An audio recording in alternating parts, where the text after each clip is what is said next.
the interesting part is what killed him was the news people found out that there was this man that was over 150 years old.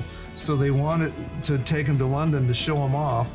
And so they put him in a wagon, and in the bumpy roads in those days, the travel caused his death. If they had left him alone, well, who knows how long he would have lived. But he was a documented case of living to be 153. And again, they've got all the records and know about this man.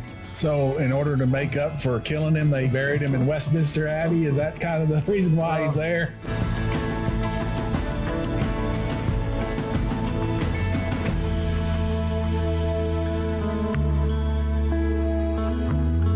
Hello and welcome to Reasoning Through the Bible. If you have your copy of the Word of God, open it to Genesis chapter 5 and study along with us as we go. We've been seeing what happens when people sin. Adam sinned and he was thrown out of the garden, and then the issues just snowballed from there. And in Genesis chapter 5, the first two verses say this: "This is the book of the generations of Adam. In the day when God created man, he made him in the likeness of God. He created them male and female, and he blessed them and named them man in the day when they were created." Now, Steve, those two verses, it starts out with this phrase again that we've seen this already, the book of the generations of. And so that is a phrase that's used not just accidentally. The place where I think of it immediately is the first verse of the New Testament. Matthew 1:1 says the book of the generation of Jesus. And so that phrase is not just accidental. So what can we conclude from this phrase, the book of the generations of, when it's down here in chapter 5? I believe it's a literary style. The next one that we'll see will be in Genesis 6:9 when it says, "And there's the generations of Noah."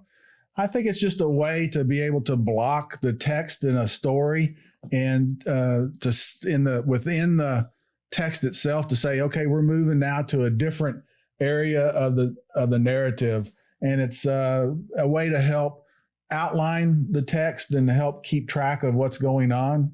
People didn't have copies of the Word of God in the ancient days that they could carry around with them, keep in their pocket like we do today. So they had to have things in the text to help remember. So they would put literary devices and clues in there to help people remember. And this is just one of those. It gives an outline of the book, if you will. So in verse 2, it literally says something very important here. It literally says, he blessed them and named them Adam. Or some of the translations will say man or mankind. What's going on here is that the Hebrew word that's Adam, is the name of mankind, and it's also the name of this individual person, Adam.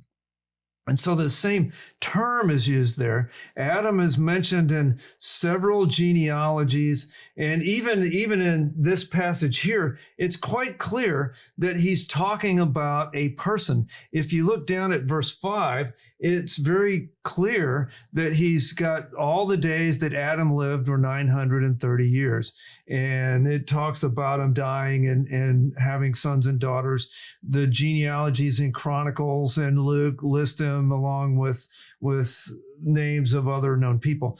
At the same time, it also uses the same word in a plural sense for mankind. If we look at verses 2 and 3, again, he created them, male and female, and he blessed them and named them Adam in the day when they were created. And then in the next verse, he uses it in a singular sense. When Adam had lived 130 years, he became the father.